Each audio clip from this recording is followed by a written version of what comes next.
বাবার বাসায় 7 কেজি মিষ্টি আর 3 কেজি রসমালাই কিনে নিয়ে যাওয়ার পরে রাতের বেলায় আমার স্বামীকে ভাত দেওয়া হলো 1 পিস পাঙাশ মাছের ঝোল আর 2 টুকরো পোলট্রির মাংস দিয়ে। খাবারগুলো দেখে আমার স্বামী আমাকে বলে উঠলো, আর কোনো সস্তা জাতীয় খাবার নেই, এত দামি খাবার আমার গলা দিয়ে নামবে না। আমি তখন আমার চোখের কোণায় পানি মুছতে মুছতে বললাম, বিয়ের সময় খেয়াল ছিল না বাপ মা মরা মেয়েকে বিয়ে করলে শ্বশুর বাড়িতে আদর জুটবে না? ভাইয়ের সংসারে বড় হয়েছি, এখন এতটুকু পাচ্ছ, এটাই তো অনেক। আমার এই কথা শুনে আমার স্বামী আর আমাকে কিছুই বলল না। বাটি থেকে যখন তরকারি বেড়ে প্লেটে নিবে তখন আমি স্বামীকে বাধা দিয়ে বললাম, যে জিনিস খেতে ইচ্ছা করছে না সেটা খেয়ে আমাকে আর খুশি করানো লাগবে না, একটু বসো, আমি তোমার জন্য ডিম ভেজে নিয়ে আসতেছি। আমি ডিম ভাজতে গেলে আমার ভাবি তখন রান্নাঘরে এসে বলে, ডিম ভাজতেছো কেন? রান্না কি ভালো হয়নি? আমি কি ভালো রান্না করতে পারি না? তখন আমি কিছুটা মাথা নিচু করে বললাম, আসলে ভাবি, আমার হাজবেন্ড পাঙাশ মাছ আর পোলট্রিতে অ্যালার্জি আছে, সে একদমই এটা খেতে পারে না। তখন আমার ভাবি আমাকে খোঁচা মেরে বলল, বড় লোক বাড়ির ছেলে তো, গরিবের খাবার খেতে পারছে না। আমি আমার ভাবির কথাগুলো শুনেও না শোনার ভান করে ডিমটা ভাজতে লাগলাম। পরের দিন সকাল 10টা বেজে গেল, কিন্তু তাও নাস্তার কোনো খবর নেই। এই অবস্থা দেখে আমি আমার ভাবিকে ডাকতে গেলাম, কিন্তু দেখলাম দরজা বন্ধ, ফ্রিজেও তালা মারা। আমার ডাকাডাকিতে ভাইয়া ভাবি রুম থেকে বের হয়ে আসলো ঠিক 10:30টার দিকে। তখন আমার ভাইয়া আমাকে বলল, কি রে, ছুটির দিনে এত সকালে ডাকাডাকি করছিস কেন? তখন আমি আমার ভাইয়াকে বললাম, ভাইয়া 10:30 বেজে গেছে, এখনো তোমাদের জামাইকে নাস্তা করাতে পারিনি। ডাকছিলাম ফ্রিজের চাবিটা নিতে, নাস্তার জন্য ফ্রিজ থেকে ডিম আর কিছু সবজি বের করে নিতাম। এ কথা শোনার পর আমার ভাবি পেছন থেকে বলে উঠলো, আরে আর বইলো না, ফ্রিজে তালা মেরে রাখি তোমার ভাইয়ার জন্য। তুমি তো ভালো করে জানোই তোমার ভাইয়ার ডায়াবেটিক্স, তারপরেও ফ্রিজ খুলে শুধু মিষ্টি খায়, এজন্যই তালা মেরে রাখা, তুমি আবার অন্য কিছু মনে করো না। তখন ভাবিকে বললাম, রাতের বেলা যখন ফ্রিজ থেকে ডিম নিলাম তখনও তো ফ্রিজ লক করা ছিল না, আর আমার ভাইয়ার কোনো ডায়াবেটিক্স নেই, এটা আমি ভালো করেই জানি। এ কথা শোনার পর আমার ভাইয়া আমতা আমতা করে বলল, তোর ভাবি ঠিকই বলেছে, ইদানিং আমার একটু ডায়াবেটিক্স দেখা দিয়েছে। আমি আর তখন কিছু না বলে রান্নাঘরের দিকে চলে গেলাম নাস্তা বানাতে। সকালের নাস্তা দিতে প্রায় তখন 11:30টার বেশি বেজে গেল। আমার স্বামী তখন খাবার টেবিলে বসে বলল, দরকার কি ছিল এখন নাস্তা বানানোর জন্য, একটু পরে না হয় একসাথে দুপুরের খাবার খেয়ে নিতাম। একথা শোনার পর আমি তাকে রাগান্বিত চোখে বললাম, চুপচাপ নাস্তা খেয়ে উঠো। আমার স্বামীও কিছু না বলে চুপচাপ নাস্তা খেয়ে নিল। নাস্তা কমপ্লিট করার পর যখন আমার স্বামী একটু খাটের উপর রেস্ট নেওয়ার জন্য শুচ্ছিল তখন আমি তাকে বললাম, অনেক হয়েছে শ্বশুরবাড়িতে বেড়ানো, এখন ব্যাগপত্র গোছাও। আমার স্বামী তখন অবাক হয়ে বলল, গতকাল বিকালেই তো আসলাম, আজ সকালেই চলে যাব? আমি তো ভেবেছিলাম শ্বশুরবাড়িতে কয়েকদিন থাকবো। তখন আমি তাকে বলে উঠলাম, তোমার আবার কিসের শ্বশুরবাড়ি? তোমার তো শ্বশুরও বেঁচে নেই, শাশুড়িও বেঁচে নেই, তাই তোমার কোনো শ্বশুর বাড়িও নেই। এই কথাগুলো যখন বলছিলাম তখন আমার চোখ থেকে অঝরে পানি বের হচ্ছিল। নিজের বাড়িতে আসায় নিজের স্বামীকে এত অযত্নতে দেখে আমি আর সহ্য করতে পারতেছিলাম না।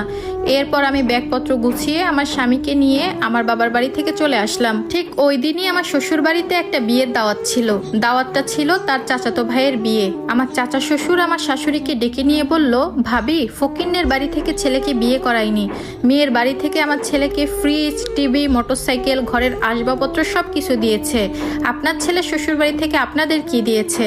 আমার শাশুড়ি মা তখন কিছুটা হেসে বলল, নিজের বাড়ির সবচেয়ে অমূল্য রতনটা আমাদেরকে দিয়েছে, তাদের মেয়েকে দিয়েছে আমাদেরকে, আর কি দিবে? তখন আমার চাচা শ্বশুর আরো একটু খোঁচানোর জন্য বলে উঠল, কেন ভাবি, এখন তো মেয়েদের বাড়ি থেকে টিভি, ফ্রিজ, মোটরসাইকেল আরো অনেক কিছু দেয়, আপনার ছেলের বউয়ের বাড়ি থেকে কি কিছু দেয়নি? তখন আমার শাশুড়ি মা হেসেই বলে উঠল, আমার ঘরে 2টা ফ্রিজ আছে, একটা নর্মাল, একটা ডিপ, আর ঘরে বিশাল বড় টিভি আছে, তাই টিভির কোনো প্রয়োজন নেই। আর আপনি তো ভালো করেই জানেন আমার ছেলের দামি প্রাইভেট কার আছে, তো মোটরসাইকেল দিয়ে আর কি করবে? আমার ঘরটাতে আল্লাহ রহমতে সবকিছুই ছিল না শুধুমাত্র একটা মেয়ে, তাই ওরা আমাকে দয়া করে তাদের মেয়েটাকে দিয়েছে, আমার আর কিচ্ছু চাই না। আমার শাশুড়ির মুখে এমন কথা শুনে চোখের পানি আর ধরে রাখতে পারলাম না।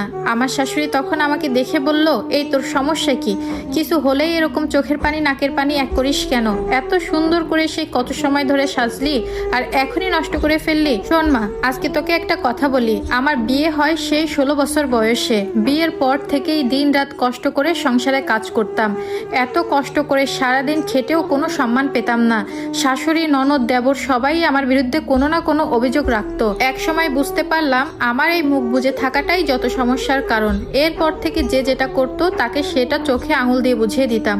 একটা কথা জীবনে সবসময় মনে রাখবি মা, তোর উপর যখনই কোনো অন্যায় হবে ঠিক তখনই তুই প্রতিবাদ করবি, দেখবি সব সমস্যার সমাধান হয়ে গিয়েছে। আমার শাশুড়ির মুখে এসব কথা শোনার পর আমার কান্না যেন থামছেই না। তারপর আমার শাশুড়িকে কত সময় জড়িয়ে ধরে কিছুটা ঠান্ডা হলাম। সত্যি এই যুগে এরকম শাশুড়ি পাওয়াটা ভাগ্যের ব্যাপার। এর কিছুদিন পরে আমার ভাইয়া আর ভাবি আমাদের বাসায় আসবে। এই কথা শোনার পর আমি আমার স্বামীর হাতে লম্বা একটা বাজারের লিস্ট ধরিয়ে দিলাম। আরো বললাম যা যা আমি এখানে লিখে দিয়েছি সব কিছু বুঝে শুনে নিয়ে আসবে। তখন আমার স্বামী আমার শাশুড়িকে বলে উঠলো, মা আমি তো ভেবেছিলাম 1 কেজির একটা পাঙাশ মাছ আর 1.5 কেজির একটা পোল্ট্রির মুরগি বাজার থেকে নিয়ে আসবো, কিন্তু তোমার বউ আমাকে এত বড় বাজারের লিস্ট করে দিয়েছে, আমার তো মনে হচ্ছে পুরো বাজারটাই আমার মাথায় করে নিয়ে আসতে হবে। তখন আমার শাশুড়ি মা কিছুটা মুচকি হেসে বলল, সবসময় কেন বউয়ের পেছনে এত লাগিস বলতো, যা তাড়াতাড়ি যা, যা আনতে বলেছে সবকিছু নিয়ে আয়। আমার ভাইয়া ভাবি যেদিন আমাদের বাসায় আসলো সেদিন আমি গরুর মাংস, খাসির মাংস, মুরগির মাংস সাথে 4 পদের মাছ রান্না করেছিলাম। সবাই খাওয়া দাওয়া শেষ করে যখন আমরা ড্রয়িং রুমে বসেছিলাম তখন আমার ভাইয়া আমাকে বলল, আসলে এসেছিলাম একটা দরকারে, তোর স্বামীর তো আল্লাহর রহমতে কোনো কিছুর অভাব নেই।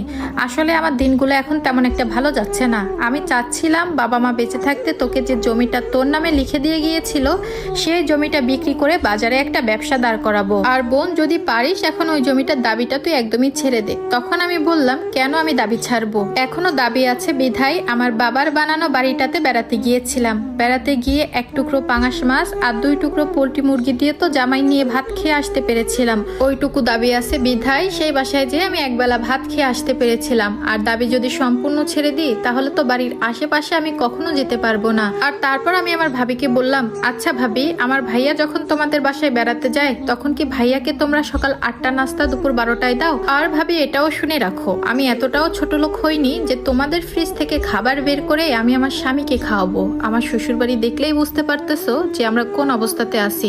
আর ভাইয়া সাফ সাফ কান খুলে শুনে রাখো, আমি আমার জমির ভাগ কখনো ছাড়বো না। সময় যখন হবে আমি আমার জমির ভাগটা ঠিকই বুঝে নিব, আর সেটা আদায় করতে হয় কিভাবে আমি ভালো করেই জানি। কথা শোনার পর আমার ভাইয়া ভাবি এক মুহূর্ত না দাঁড়িয়ে সেখান থেকে চলে গেল।